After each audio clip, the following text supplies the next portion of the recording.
நமச்சிவாய வாழ்க. நாதந்தாள் வாழ்க. இமைப்பொழுதும் என் நெஞ்சில் நீங்காதான் தாழ் வாழ்க. வாழ்க வளமுடன். அனைவருக்கும் இனிய வணக்கங்கள். நிகழும் ஸ்ரீ மங்களகரமான சோபகிருது ஆண்டு தை மாதம் 18ஆம் தேதி வியாழக்கிழமை அன்று சஷ்டி திதியில் சித்திரை நட்சத்திரத்தில் திருதி நாமயோகத்தில் வணிசை கரணத்தில் சித்தயோகம் கூடிய நன்னாளில் இந்த சீர்மிகு பிப்ரவரி மாதம் பிறக்கிறது. பிறக்கப் போகும் இம்மாதம் உங்கள் வாழ்வில் வளமும் நலமும் செல்வ செழிப்பும் பெற்று புதிய வாய்ப்புகள் புதிய வெற்றிகளுடன் மங்களகரமாக அமைய எல்லாம் வல்ல இறைவனை உளமாற வேண்டி விரும்பி கேட்டுக்கொள்கிறேன். இம்மாத கிரக நிலைகளை பார்க்கும் போது மேசத்தில் குரு பகவான் சஞ்சாரம் செய்கின்றார். சனி பகவான் கும்பராசியில் பயணம் செய்கிறார். ராசிக்கு 6ஆம் இடத்தில் கேது பகவானும் 12ஆம் வீட்டில் ராகு பகவானும் பயணம் செய்கின்றனர். சுக்கிரன் புதன் செவ்வாய் ராசிக்கு 9ஆம் இடத்தில் சஞ்சாரம் செய்கின்றனர். ஜனவரி 15ஆம் தேதி சூரிய பகவான் மகர ராசிக்கு மாறியதை தொடர்ந்து பிப்ரவரி 1ஆம் தேதி புதன் பகவானும் பிப்ரவரி 5ஆம் தேதி செவ்வாய் பகவானும் மகர ராசிக்கு பெயர்ச்சியாக உள்ளனர். இதனால் பிப்ரவரி மாதத்தின் தொடக்கத்திலேயே 3 கிரகங்களின் சேர்க்கை நடக்க உள்ளது. மகர ராசியில் சூரியனுடன் புதன் இணைவதால் புதாதித்ய யோகமும் சூரியனுடன் செவ்வாய் இணைவதால் ஆதித்ய மங்கள ராஜ யோகமும் உருவாகிறது.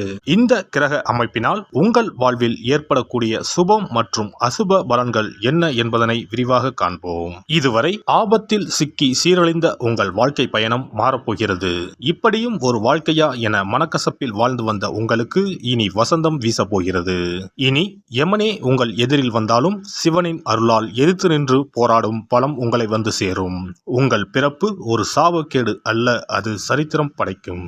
துலாம் ராசி அன்பர்களே, இம்மாதம் முழுவதும் குரு பகவான் மற்றும் சனி பகவானால் பல நன்மைகள் ஏற்பட உள்ளன. பண வரவு கணிசமாக உயரும். புதிய ஆடை ஆபரணங்கள் சேரும். மனதில் தன்னம்பிக்கை அதிகரிக்கும். எதையும் சாதிக்க வேண்டும் என்ற மன உறுதி ஏற்படும். பழைய வாகனத்தை மாற்றிவிட்டு புதிய வாகனம் வாங்குவீர்கள். கணவன் மனைவிக்கு இடையே அந்யோன்யம் அதிகரிக்கும். குடும்பத்தில் மகிழ்ச்சியும் நிம்மதியும் ஏற்படும். பிரிந்திருந்த தம்பதிகள் ஒன்று சேர்வார்கள். சிலருக்கு குழந்தை பாக்கியம் கிடைக்கும். சுப நிகழ்ச்சிகளில் கலந்து கொள்வீர்கள். குடும்பத்துடன் விருந்து விசேஷங்களுக்கு சென்று வருவீர்கள். உறவினர்களால் உதவி கிடைக்கும். அதே நேரத்தில் அவர்களால் சிறு உபத்திரமும் ஏற்படலாம். உறவினர்கள் வகையில் சற்று பக்குவமாக நடந்து கொள்வது நல்லது. வெளி வட்டாரத்தில் மதிப்பு மரியாதை கூடும். வாழ்க்கை துணை வழி உறவுகள் உங்கள் ஆலோசனைகளை ஏற்றுக்கொள்வார்கள். அவர்கள் மத்தியில் உங்கள் கௌரவம் ஒரு படி உயரும். அலுவலகத்தில் இதுவரை இருந்து வந்த இறுக்கமான சூழ்நிலை மாறும். உங்கள் பணிகளில் சக ஊழியர்களின் ஒத்துழைப்பு கிடைக்கும். சிலருக்கு எதிர்பார்த்த பதவி உயர்வு ஊதிய உயர்வு போன்ற சலுகைகள் கிடைக்கும். நிர்வாகத்தினரிடம் எதிர்பார்த்த கோரிக்கைகள் நிறைவேறும். தொழில் மற்றும் வியாபாரத்தில் லாபம் சுமாராகத்தான் கிடைக்கும். மாத முற்பகுதியில் வீண் விரயம் ஏற்பட சாத்தியம் உள்ளது. புதிய முயற்சிகளை தவிர்ப்பதுடன் வியாபாரத்தை விரிவுபடுத்தும் முயற்சிகளையும் தவிர்க்கவும். கலைத்துறையை சேர்ந்த அன்பர்களுக்கு எதிர்பார்த்த புதிய ஒப்பந்தங்கள் கையெழுத்தாகும். பட்டங்களும் விருதுகளும் பெரும் வாய்ப்பு உண்டாகும். அரசால் கௌரவிக்கப்படுவீர்கள். மாணவ மாணவியருக்கு படிப்பில் ஆர்வம் அதிகரிக்கும். தேர்வுகளில் அதிக மதிப்பெண்கள் பெற்று ஆசிரியர்களின் பாராட்டுக்களை பெறுவீர்கள். ஆசிரியர் மற்றும் பெற்றோரின் ஆலோசனையை கேட்டு நடப்பது நல்லது. குடும்பத்தை நிர்வகிக்கும் பெண்மணிகளுக்கு பல வகைகளிலும் முன்னேற்றம் தரும் மாதமாக இம்மாதம் அமையும். புகுந்த வீட்டு உறவினர்கள் மத்தியில் மதிப்பும் மரியாதையும் கூடும். அலுவலகம் செல்லும் பெண்மணிகளுக்கு சிறப்பான பலன்கள் ஏற்படக்கூடும். எதிர்பார்த்த பதவி உயர்வு ஊதிய உயர்வு கிடைக்கக்கூடும். சாதகமான நாட்கள் பிப்ரவரி 1, 7, 11, 12. அதிர்ஷ்ட எண்கள் 1, 3, 7. வழிபட வேண்டிய தெய்வம் சிவபெருமான் ஆஞ்சநேயர். பரிகாரம்: திங்கள்தோறும் சிவபெருமானுக்கு வில்வத்தலத்தால் அர்ச்சனை செய்வதும் சிவஸ்துதிகளை பாராயணம் செய்வதும் நன்மை தரும். சனிக்கிழமைகளில் ஆஞ்சநேயருக்கு வெற்றிலை மாலை சாத்தி வழிபடவும். சிறப்பு பரிகாரம் மற்றும் ஆலய தரிசனம். புத்திர பாக்கியம் என்பது திருமணமாகி பல ஆண்டுகள் ஆகியும் புத்திர பாக்கியமே ஏற்படாத நிலை. புத்திர தோஷம் என்பது ஒவ்வொரு லக்கணத்திற்கும் வேறுபடும். பொதுவாக எந்த லக்கணமாக இருந்தாலும் 5ஆம் இடம்தான் புத்திரஸ்தானத்தை குறிக்கும். எனவே அந்த 5ஆம் இடத்தை முக்கியமாக பார்க்க வேண்டும். சேர்த்து வைத்த புண்ணியம்தான் குழந்தையாக பிறக்கும் என்று பழமொழி உண்டு. அந்த வகையில் 5ஆம் இடம் பூர்வ புண்ணிய ஸ்தானமாகவும் திகழ்கிறது.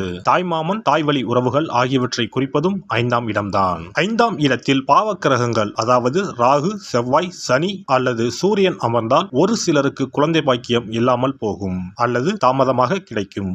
ஒருவேளை 5ஆம் இடத்தில் உள்ள பாவக்கிரகங்களை சுப கிரகங்கள் பார்த்தால் குழந்தை பாக்கியம் கிடைக்கும் என்பது நம்பிக்கை. இனி புத்திர பாக்கியம் பெறுவதற்கான ஆலய வழிபாடுகளை பார்ப்போம். செவ்வாய் பகவானின் அம்சமாக கருதப்படும் முருகப்பெருமான் வழிபாட்டை தவறாமல் செய்பவர்களுக்கு நிச்சயமாக புத்திர பாக்கியம் கிடைக்கும். குரு பகவான் வீற்றிருக்கும் தலங்கள் அனைத்தும் சிறப்பு வாய்ந்தவைதான். ஆலங்குடி குருஸ்தலம், திட்டை குருஸ்தலம் சிறப்பான பலன்களை கொடுக்கும் ஆலயங்களாகும். அது மட்டுமல்லாமல் சிதம்பரம் அருகே இருக்கக்கூடிய ஓமாம்புலியூர் துயர்தீர்த்தநாதர் ஆலயமும் குரு பகவானின் ஸ்தலமாகும். இந்த ஆலயங்களுக்கு சென்று தரிசித்து வருவதன் மூலம் புத்திர பாக்கியம் நிச்சயமாக கிடைக்கும் என்பதை உறுதியாகவே சொல்லிக் கொள்கிறேன். மேலும் வைத்தீஸ்வரன் கோவில் அனைத்து விதமான நோய்களையும் தீர்க்கும் ஆலயம். இது செவ்வாய் பரிகார ஸ்தலம். எனவே நல்ல சத்தான அறிவு கூர்மை மிக்க குழந்தை பாக்கியம் வேண்டுபவர்கள் இந்த ஆலயத்திற்கு சென்று வந்தால் குழந்தை பாக்கியம் பெறுவதற்கு உண்டான தடைகளை நீக்கி புத்திர பாக்கியத்தை நிச்சயம் அருள்வார் வைத்தியநாத சுவாமி. மேலும் கருவின் உருவாக இருக்கும் கருமாரியம்மன் ஆலயங்கள் அனைத்தும் புத்திர பாக்கியம் நல்கும் ஆலயங்களே.